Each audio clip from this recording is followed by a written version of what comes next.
I have a favorite band na pangalan Icon, na pinamumunuan na nag-iisang Kong TV.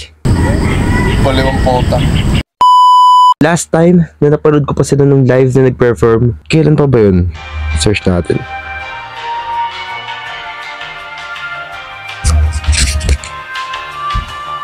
Meron akong vlog dun, guys. Wizard Day 2 pala. 5 years ago na yung video ko. Yung vlog ko dun mismo.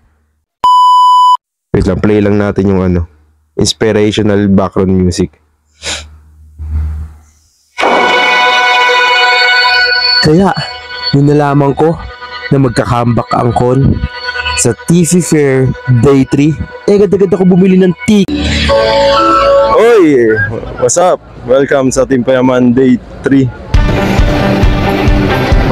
So, sana na kompleto. Ako yung pero ako. So, dito tayo ngayon dahil papanood natin yung comeback ng Kon. Pero dahil wala akong tutugtog. At andito na nga ako sa loob ng Team Payaman Fair. Siyempre, di pa naman agad tutugtog yung Kon eh. Kaya ang ginawa ko, naglibot-libot muna ako. Hinahanap ko yung mga influencer na nandun. At yung mga idol kong influencer na makikita ko. Si Mero TV. Ito. Ha? Ano? Ako yung may hawak ng camera.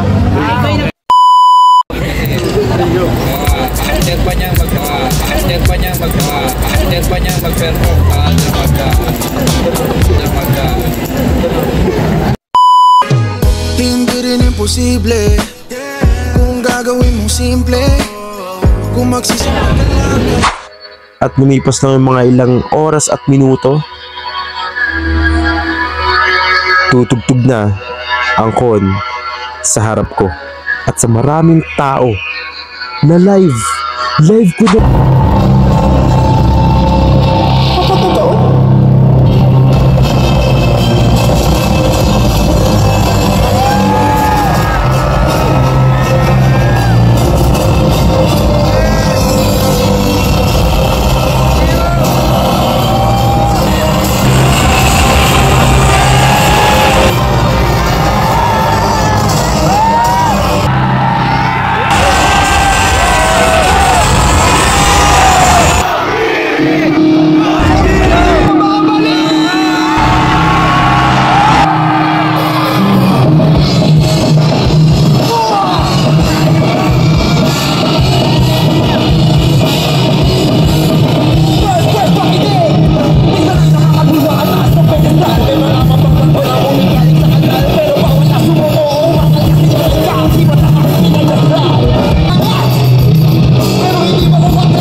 Nasaksihan na nga natin ang pagtugtog ng kon.